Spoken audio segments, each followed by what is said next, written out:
Hujambo na karibu tena mtazamaji wa The World News katika kipindi hiki cha ulimwengu wa siasa. Mimi ni Adam Hussein. Moja kati ya ripoti zilizoandikwa na vyombo vya habari nchini Israel ni juu ya maoni ya Wayahudi wakisema kwamba Donald Trump, rais wa Marekani, amewasaliti.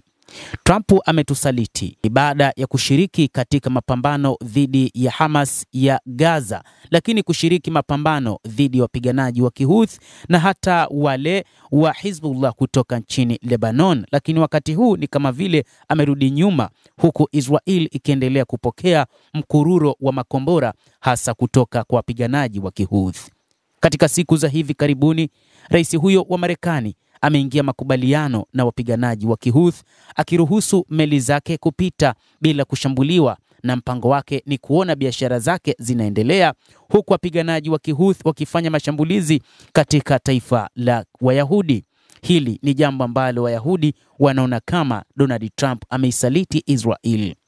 Hata hivyo, inadaiwa kwamba katika siku zijazo, hasa katika wiki hii ambapo atatembelea Mashariki ya Kati, huenda Donald Trump akafanya mazungumzo na rais wa mamlaka ya Palestina Mahmoud Abbas kulitambua taifa la Palestina, na hii huenda ikawa sababu ya kutambuliwa rasmi kwa taifa hilo la Kipalestina. Yapo mataifa kama vile Ufaransa ambayo yameahidi kulitambua taifa la Kipalestina mnamo Julai mwakani, lakini pia yapo mataifa mengine ambayo yanalitambua taifa la Kipalestina.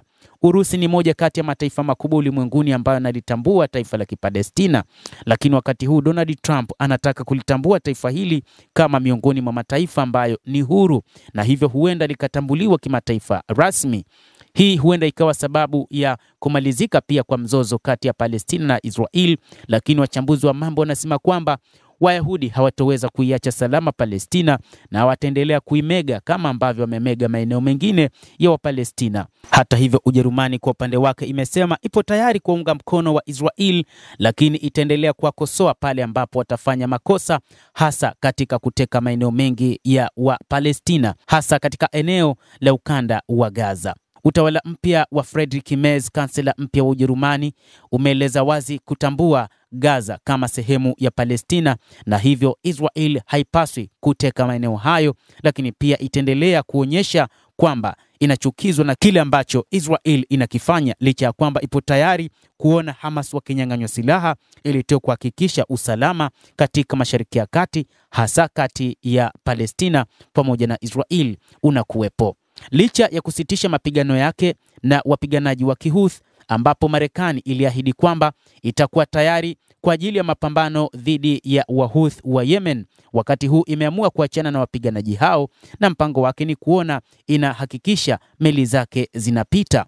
Lakini pia ikumbukwe iliwaahidi wa Israel kwamba wao ndio watakuwa mstari wa mbele kwa mapambano, na wakati huo Israel ilikuwa na mpango wa kupambana, lakini ni Donald Trump aliyewaeleza wa Israel kwamba hayupo tayari kuona Israel ikifanya mashambulizi dhidi ya Wahouthi, lakini ni Marekani itakayotumia ndege hatari za kivita ikishirikiana na Uingereza kufanya mashambulizi mazito dhidi ya wapiganaji hao wa Kihouthi. Lakini Wahouthi walipambana vilivyo, na hatimaye Trump akakubali kufanya mazungumzo na wapiganaji hao wa Kihouthi ili kumaliza uhasama, ambapo alitaka meli zake ziendelee kufanya safari katika eneo la Bahari Nyekundu. Licha ya hayo, ni Israeli ambayo ilipanga mipango mizito, ambapo waziri mkuu Benjamin Netanyahu alienda karibia safari mbili nchini Marekani kukutana na rais Donald Trump na kupanga mipango ya kuishambulia Iran, hasa katika vinu vyake vya nyuklia. Lakini ni Donald Trump ambaye aliamua kufanya mazungumzo na Iran, na inaonekana mazungumzo haya yanaenda kufanikiwa, na hivyo kushambulia Iran au kushambulia vinu vya nyuklia vya Iran ni jambo ambalo kwa sasa halitowezekana, na ni kile ambacho Donald Trump amekieleza. Hata hivyo, katika siku za hivi karibuni alisema kwamba Marekani haitakuwa tayari kufanya mashambulizi dhidi ya vinu hivi vya nyuklia, labda tu mazungumzo yasiende vema. Lakini amesema kwamba kama Israel itaamua kufanya mashambulizi, wala hakuizuia, licha ya tangazo lake la awali kusema kwamba hayupo tayari kuona Israel ikifanya mashambulizi dhidi ya vinu vya nyuklia vya Iran. Na moja kati ya mambo ambayo wakati huu anayazingatia ni kuona eneo la Mashariki ya Kati wakati huu linakuwa na ushawishi wa Marekani. Hiki ndicho ambacho Donald Trump anakitaka, na kwa hali hii Wayahudi wanaona kwamba Israel imesalitiwa na Donald Trump. Kadhalika ukiachana na hayo ni katika suala la ujenzi wa Gaza.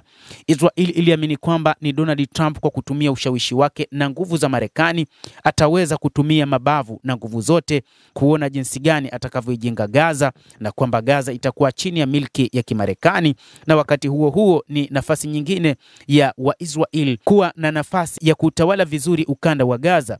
Lakini ni kama vile hili nalo limeshindikana, kwani wakati huu rais huyu wa Marekani haonyeshi dalili wakati huu za kuitaka Gaza kama ambavyo alitaka kipindi cha nyuma. Basi mtazamaji, endelea kutufuatilia, na nikusihi tu usisahau kulike, usisahau kucomment, kadhalika na kusubscribe channel yetu hii ili upate habari hizi kwa mapana kupitia The World News.